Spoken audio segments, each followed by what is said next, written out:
Welcome back to another Kray video. Please subscribe to my YouTube channel so you don't miss any videos. And for people really into the Krays, join our private Facebook group, Krays Crime Lords of London, where you can find stuff possibly unavailable anywhere else. We're an established group and very friendly. The link is in the YouTube description section.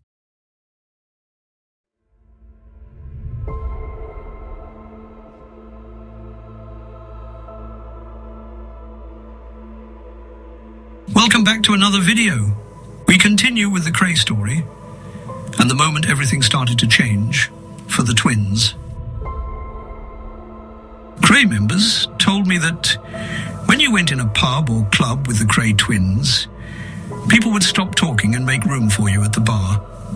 We used to like that. And sometimes at the billiard hall, Ronnie would make his favorite announcement. Well, we've decided on a little ruck with so-and-so tonight. Who's for and who's against? It would be like a raiding party with everyone bringing out his favorite weapon and piling into ancient battered cars outside the hall. The twins were always in the lead and would usually keep the destination secret. It was really all a bit of a lark, sort of an outing. But it was a funny thing. Wherever we went, to a pub or dance hall or another club, there was always trouble. As for the fighting, friends of the twins insist that this was always deadly serious. They were a wicked couple, really. They were frightened of no one and loved every minute of it.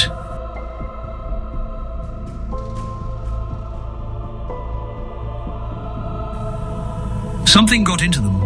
Once a fight started, and you could see that they enjoyed their bit of violence, really enjoyed it. Someone told me if I was cutting somebody or putting the boot in, I'd usually hold back a bit.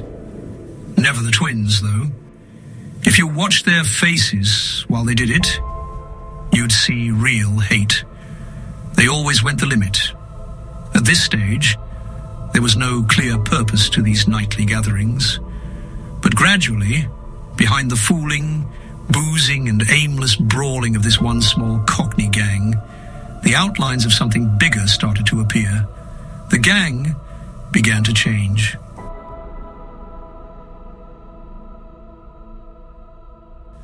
The key to this change lay in the twins and in their power as fighters. They were not particularly big men. Ronnie was 5 feet 10 inches, Reggie half an inch shorter. Reggie tipped the scales at 11 stone, Ronnie at 12.5. Many of their fights were with much larger men, yet in the several hundred bar brawls, woundings, shootings, punch-ups they were involved in, they never once appear to have come off second best. Neither was shot or cut or damaged seriously. Both were abnormally tough. Their teenage boxing training had left them strong in the arms and shoulders, and taught them both the precise use of their fists.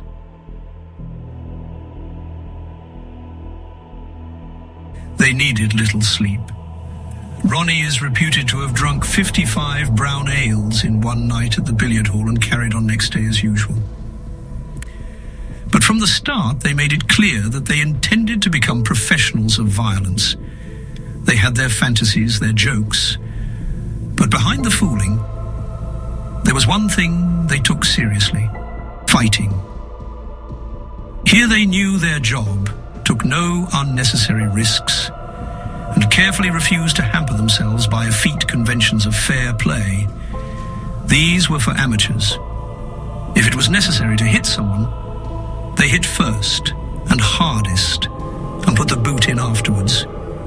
If they were cutting someone's face or backside, they used a knife or a sharpened cutlass. Razors, Ronnie used to say, are old-fashioned and strike us as babyish. You can't put no power behind a razor.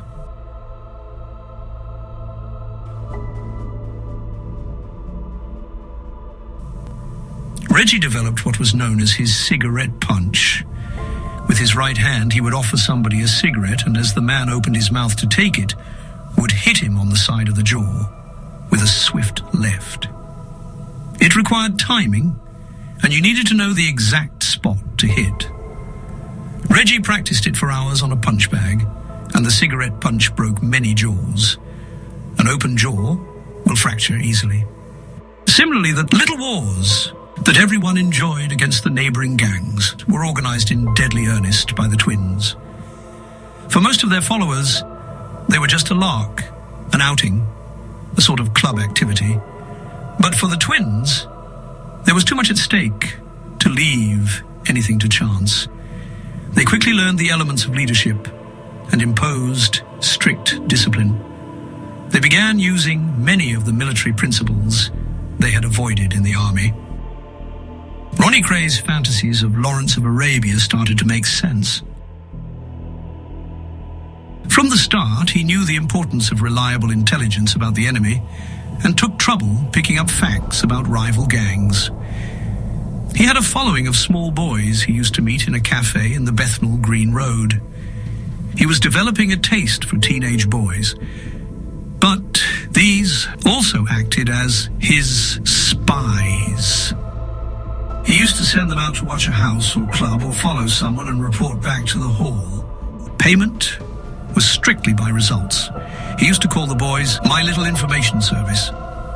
As a result of what they told him, he often managed to plan out his battles in advance, banking on surprise and giving his followers their orders with cool military precision.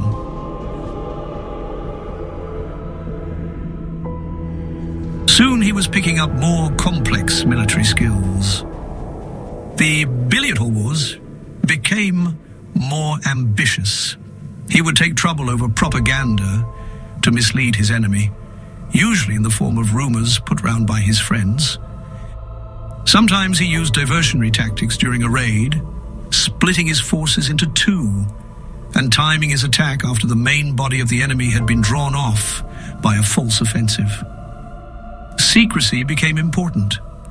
A failure or an indiscretion by any follower was taken seriously. Sometimes the twins sat in judgment on an offender in the billiard hall late at night in a carefully staged court-martial. Evidence was heard. The prisoner was allowed to speak. The twins passed judgment. Ronnie was careful to make the punishment fit the crime. Sometimes it would be a simple beating, sometimes expulsion from the group. Several times, members of the gang were awarded a day's solitary confinement and locked up in an empty house behind the billiard hall. Reggie was an effective fighter and organizer, but the more serious the wars became, the more the initiative and the ideas seemed to be coming now from Ronnie. "Christ, Ron," said one of the gang after a preliminary briefing, "you're just like a bloody colonel." "Am I?" he said. The name stuck. Although short-sighted and an indifferent shot, Ronnie was obsessed with firearms. The twins had bought their first gun at 16. Since then, their armory had grown. Now it included a new Luger automatic, an old Moser, revolvers of varying calibers and several sawn-off shotguns. Most of these were hidden under the floorboards of 178 Valens Road. Ronnie Kray dreamed of using all these guns, though at the moment they remained objects of fantasy. He still had his big Alsatian. He had trained it to be fierce and liked to think nobody else could handle it. And he had his ordinary weapons, a large collection of cavalry sabers, Gurkha knives, bayonets, anything that cut, most of them bought from antique shops. He enjoyed the feel of them and spent hours sharpening his swords on a big grindstone in the yard at Valence Road. He filled his bedroom with them, saying that he slept more soundly, surrounded by cold steel.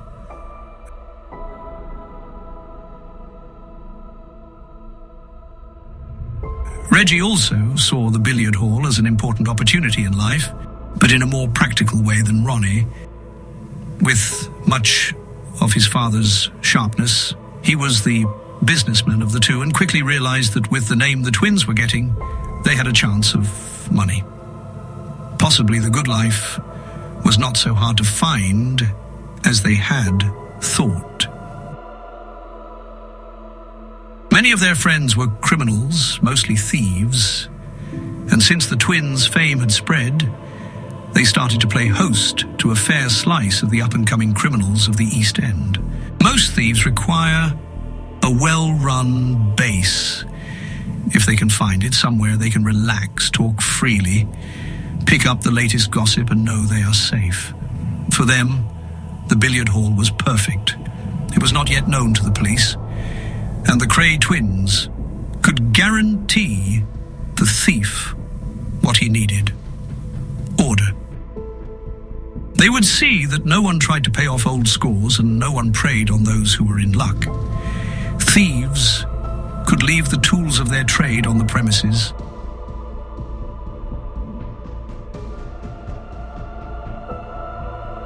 The twins had connections everywhere.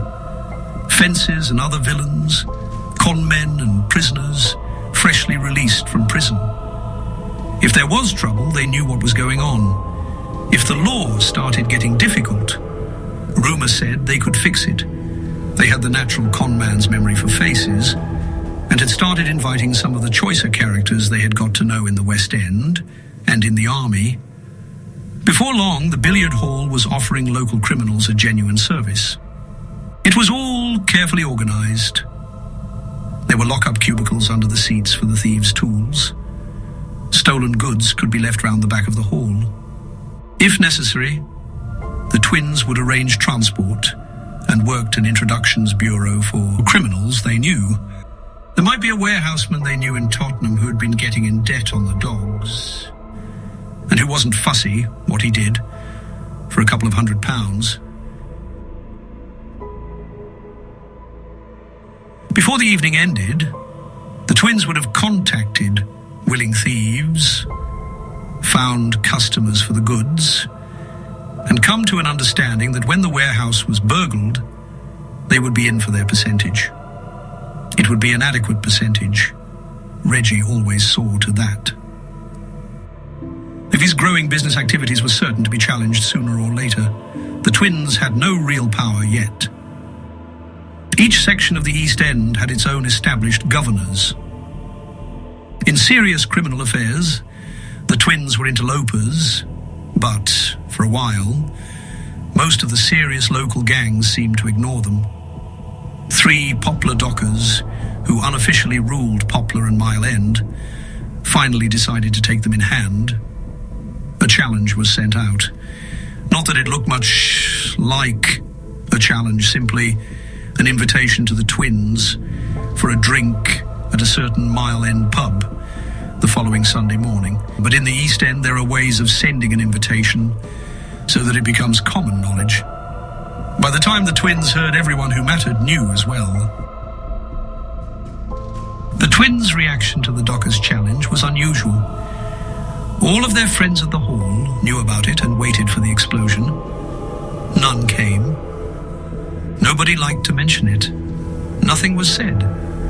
By Saturday night, the challenge had become the sole topic of conversation. Out of earshot of the twins, of course. At the billiard hall, people were uneasy, suddenly remembering the Dockers' records as amateur boxers. They were brothers, a good 3 inches taller than the twins, and all of them fought as heavyweights. No one could be surprised at the twins appearing shy of meeting them, but it would be the end of the twins' reputation. Not even they could hope to bluff their way out of an affair like this. But they seemed unconcerned, and the evening ended with a cheerful rumpus in a pub at Stoke Newington. The following morning, the billiard hall had the largest Sunday morning turnout for years. Half the neighbourhood seemed to have arrived to see how Reggie and Ronnie were getting on. They were the same as usual on a Sunday morning after a hard night's drinking. Ronnie unshaven and rubbing his eyes, Reggie neatly dressed in slacks and sports shirt, fixing a new counter to the bar. Both raised their eyes at all the visitors but said nothing. Reggie made tea. More of the regulars arrived. Conversation languished. It was 11:50 when Reggie put down his cup, and Ronnie nodded to him, and they strolled out through the door. They continued their leisurely stroll along the Mile End Road, and were 10 minutes late when they reached the pub. Apart from 3 large men drinking light ales in the private bar, the pub was empty. One of them asked the twins if they were drinking. The twins nodded. The man had to call for the barman, who produced 2 drinks in half-pint tankards and scurried away. One of the large men passed Ronnie a glass. Beer mixed with lemonade. What little boys drink, or don't they let you yet? The fight took place behind the closed doors of the private bar. While it lasted, no one risked entering, but finally the manager thought the twins must have learned their lesson. There was blood and broken glass everywhere. 2 of the dockers were out cold. Ronnie Kray had to be dragged off the 3rd, or he would have killed him.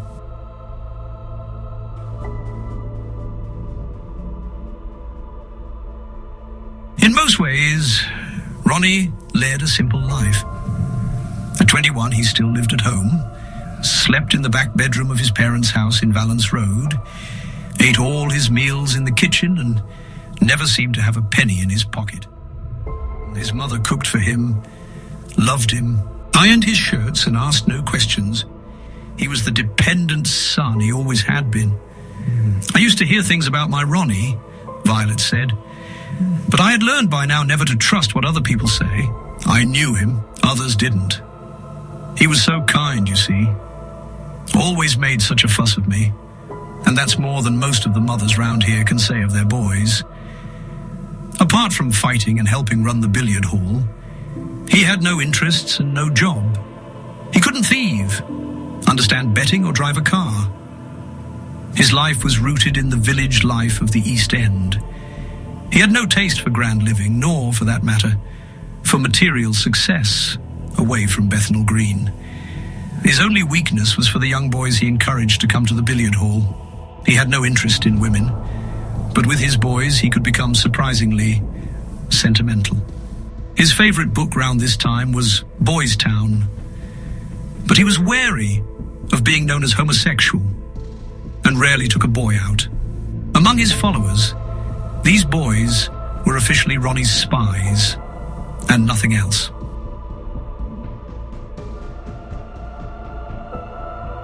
What Ronnie really wanted out of life was fame and notoriety.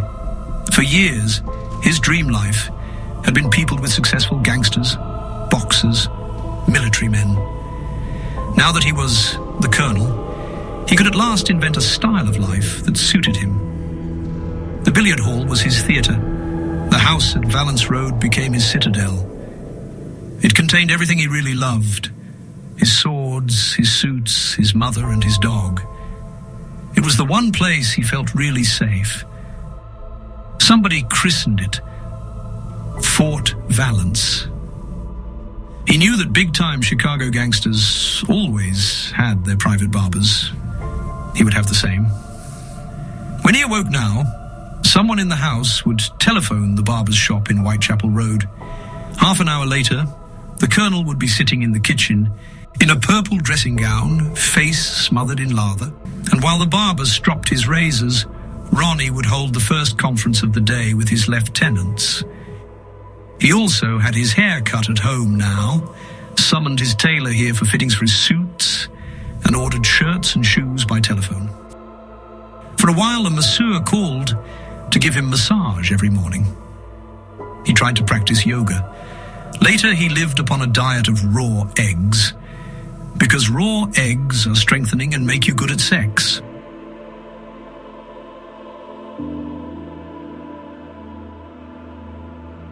At the same time, his permanent suspicion of the police grew worse. From earliest boyhood, he had hated them. Now he was certain they were always watching him. Outside his home, he trusted no one, and was convinced the telephone was tapped. At night, he could sleep only with the light on and with a gun beneath the pillow. Reggie began to slip into his shadow. They still looked identical and were constantly together. One might have thought that Reggie would have dominated Ronnie. He was the saner of the two, cleverer, more charming, more responsible. He was quite capable of living in the ordinary straight world. Yet it was Reggie who fell into second place and followed Ronnie's fantasies. He lacked the actor's instincts of his brother. Nobody thought of calling Reggie Colonel. Nevertheless, he seemed quite happy now to follow Ronnie, dressing as he did, joining in his plans, even adopting the Chicago gangster role. He could be as suspicious now as Ronnie, on occasions just as violent, and he had problems Ronnie never had to face. Ronnie accepted that the straight world was not for him and wanted no part in it. Reggie was not so sure. He had a hankering after what he called the good life. Possessions and respect, a comfortable house, even a woman and a family. These were a no-no for Ronnie. But for Reggie, they were possibilities.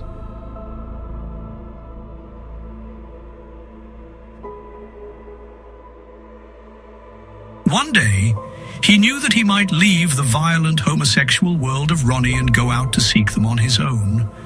But for the present, Reggie's duty was to stay with Ronnie and look after him. They could enjoy their life together, and Ronnie needed him. It would all work out in the end. In the meantime, there was money to be made. Money is one thing that means much the same in both the straight world and the crooked. What is straight business anyhow? Be honest, it's just a bloody racket. Same as our way of life. All of that, keeping in with the right people, going to the proper school, and knowing how much you can fiddle and get away with. All of those lawyers and accountants to squeeze you around the law. What's all of it except one great big bloody racket? This was how the twins looked at life. Business was a racket. Rackets were business.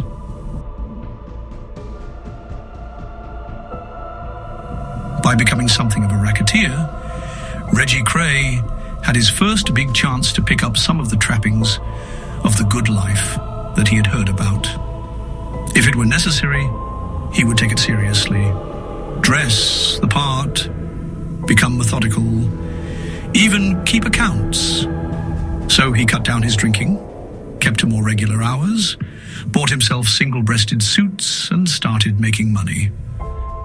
Ronnie could be the colonel. They would still have each other.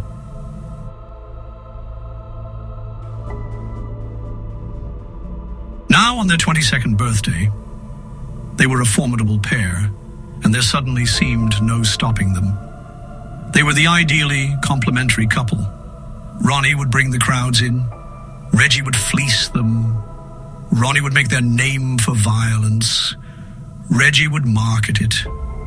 When there was a serious fight, they could still both join in. It was now that Reggie started to be known as the live wire of the two. He was terrier-like in his eagerness to worry out cash from any situation. There were already certain dues ready for the taking. In the East End, it had been taken for granted that the reigning governor of the manor had his legitimate sources of income. Each week, he could count on a few pounds from every betting shop in the district as insurance against lesser hooligans. If trouble did occur, the governor was expected to deal with it. It was the same with some pubs, cafes, and various tradesmen. The arrangement was usually informal, sometimes a loan, sometimes some infinitely extended credit. Anyone vulnerable to trouble was a potential source of income. Sometimes it needed tact to get it, but Reggie knew how to ask a careful question and never take no for an answer.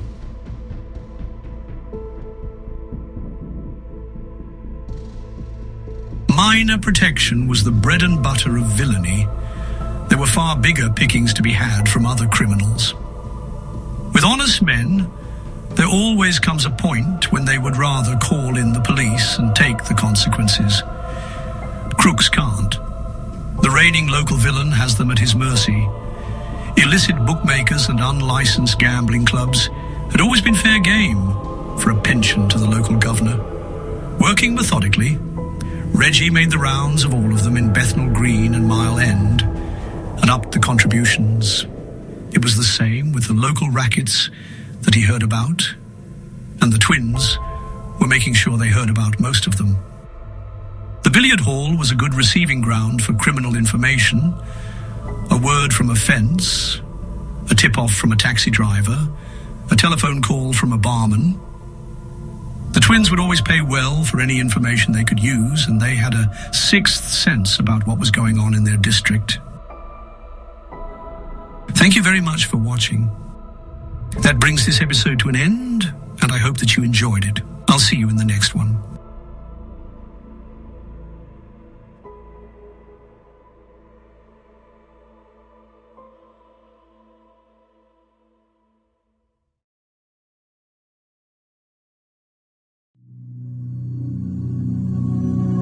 Thank you for watching. If you enjoyed the video, please join our Facebook group. It's called Krays Crime Lords of London. We're a friendly moderated group with over 1,000 Kray and other celebrated gangster videos available for view. There's also thousands of images in the photos sections. The link for the group is in the YouTube description section. I hope we see you there soon.